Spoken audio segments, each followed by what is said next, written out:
হচ্ছে ওই প্রথমে সুভাষ দেশাইয়ের যে 5 জাজেস বেঞ্চে এটা ক্লিয়ার করে দিয়েছে, সেটাকে আবার রিপিট করেছে যে সুভাষ দেশাইয়ের কেসে 5 জাজেস বেঞ্চে সেখানে পরিষ্কার বলেছিল যে লেজিসলেটিভ পার্টির ইচ্ছেটা বড় ইচ্ছে নয়, পলিটিক্যাল পার্টির ইচ্ছেটাই বড় ইচ্ছে।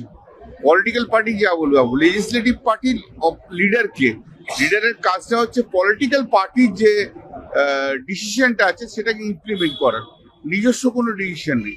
কারণ এই লেজিসলেশনরা জিতে আসে পার্টির নাম করে, পার্টির যে কতগুলো এজেন্ডা থাকে, পার্টি যেগুলো বলে ম্যানিফেস্টোতে, পার্টির লিডার তার ভিত্তিতে জিতে আসে, নিজস্ব কোনো জেতার ব্যাপার নেই।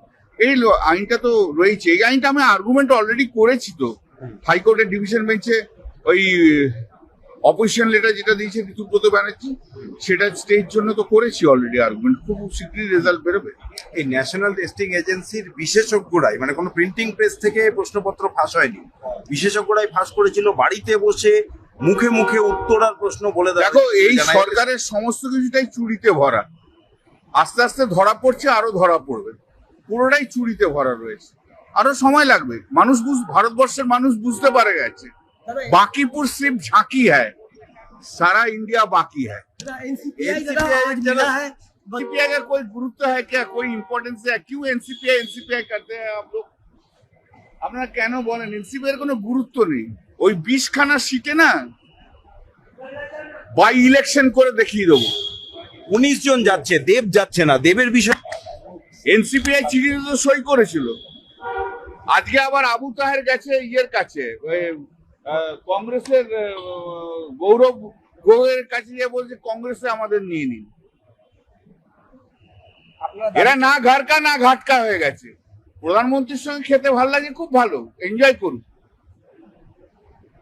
2 বছর 2.5 বছর তো অনেকের হয়েছে, দিল্লি ভালো করে দেখেনি, ঠিক এনজয় করুন।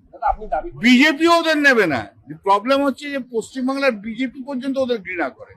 আপনি দাবি করেছিলেন যে বেশ কয়েকদিন তৃণমূলের সাংসদরা, আমি তো কোনো দাবি করিনি, এটা আপনি আমার মুখের উপর চাপাচ্ছেন। আমি বলেছি 2 সপ্তাহ ওয়েট করুন, রেজাল্ট দেখবেন, দেখুন না, দেখতে থাকুন না। অলরেডি তো সুপ্রিম কোর্টে আরেকটা অবজারভেশন দেখলেন, এরকম দেখবেন। আমি তো এই কথা বলিনি কখনো। দেব কি আপনাদের সঙ্গে যোগাযোগ করছে? আমি জানি না ভাই, কে কার সঙ্গে যোগাযোগ করছে ওসব আমি জানি না। ওর বিরুদ্ধেও ডিফেকশন পিটিশন ফাইল হচ্ছে, সুপ্রিম কোর্টে ফাইল হয়ে গেছে। আজকে 20টা 20খানা বাই ইলেকশন করে দেখাবো। এসে বাংলার মানুষ এদের ঘৃণা করে, আমার বিজেপি কোনো দোষ দিচ্ছি না আমি। এরা এই সমস্ত গ্রিডি লোকেরা, এই 20টা যাদের 20টা লোক নেই পাড়াতে, এই 20টা লোকের বাই ইলেকশন করে দেখিয়ে দেবো আমি। কল্যাণ বন্দ্যোপাধ্যায় তিনি বলছেন যে 20 জন আপনারা এনসিপিআই তে গেছেন, তাদের বিরুদ্ধে সুপ্রিম কোর্টে মামলা হয়েছে এবং এই 20টি সিটে উপনির্বাচন হবে, আপনারা গোহারা হারবেন কারণ আপনাদের সঙ্গে 20টি লোকও নেই। ওনাকে স্যালুট, সময় প্রমাণ দেবে।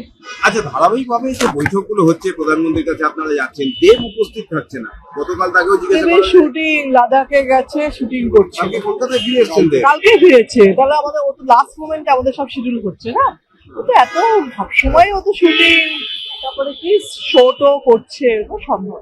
আর কল্যাণ বন্দ্যোপাধ্যায় আরেকটা অভিযোগও করেছেন যে এই আবু তাহের, খলিলুর রহমান এরা কংগ্রেসের সঙ্গে যোগাযোগ করছে, কংগ্রেসকে বলছে যে আমাদের নিয়ে নাও, মানে ওনারা কংগ্রেসে যেতে চাইছে। এরা যেটাই বলছেন সব মানে প্রমাণ ছাড়া কথা বলছে। সময় প্রমাণ দেবে উনি ঠিক না আমরা ঠিক। আমি সবসময় বলবো যে একটাই কথা আমার বলার যে ওনাকে, যে আমরা ওনাদের ডিসিশন, ওরা যেটা করছে দলের সঙ্গে আছে, আমরা ওদের ডিসিশনকে রেসপেক্ট দিচ্ছি, ওনারাও যেন আমাদের ডিসিশনকে রেসপেক্ট দেয়। নিজেদের মধ্যে বারবার করে নোংরা কথা বলাটা আমার মনে হয় খুব একটা ভালো কাজ। সেটা আমরা তো ওদের সঙ্গে বলছি না, আমার রিকোয়েস্ট ওরা যেন না। আজকে প্রধানমন্ত্রীর সঙ্গে বৈঠকের পর এই যারা বিদ্রোহী আপনাদের মধ্যে 3 জন ছিলেন, তাদের কোনো সিদ্ধান্তে বদল বা সেই বিদ্রোহী ব্যাপার নয়, ওরা বারবারই বলেছিল যে আমরা বিজেপির সঙ্গে থাকছি, যেটা বারবার বলছে যে আমরা এনসিপিআই তে আছি। তো সেটা বিদ্রোহ হওয়ার কারণে ওদের নিজস্ব ভাবনা আছে, নিজস্ব সমস্যা আছে, সেগুলো ওরা বলছে। যে কারণের জন্য এনডিএর সঙ্গে আপনাদের যোগ করা, মানে বিল পাস বা এই ক্ষেত্রে, সেক্ষেত্রে ওরা না থাকলে সংখ্যাতত্ত্বের হিসেবে তো সমস্যা দাঁড়াবে। ওরা বুঝবে, ওরাও বুঝবে, সরকারও বুঝবে।